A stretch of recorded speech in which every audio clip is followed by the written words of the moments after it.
बात करेंगे भोजपुरी क्यों रानी चटर्जी के बारे में, क्यों कैसी फिल्म के सेट पर रोटी बनाती हैं और क्यों इतने परेशान हो जाती है फिल्म के सेट पर रोटी बनाने से रानी चटर्जी।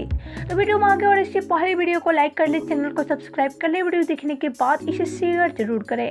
तो फ्रेंड्स ये वीडियो बहुत ही इंटरेस्टिंग होने वाला है, तो वीडियो के साथ अंत तक जरूर बने रहें। और हाँ, अगर आप सभी हमारे चैनल को सब्सक्राइब नहीं किए हैं तो जल्दी से सब्सक्राइब कर ले।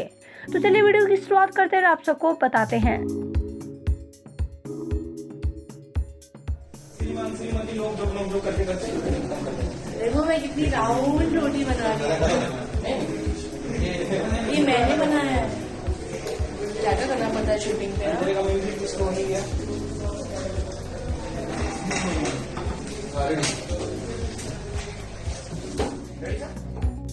तो देखा आप सबने कैसे रानी चटर्जी फिल्म के सेट पर रोटी बनाती हैं। तो आप सभी क्या कहना है रानी चटर्जी के बारे में हमें बताएं नीचे कमेंट बॉक्स में। साथ ही वीडियो अच्छा लगे तो वीडियो को लाइक कर ले, चैनल को सब्सक्राइब कर ले, वीडियो देखने के बाद इसे शेयर करना ना भूले।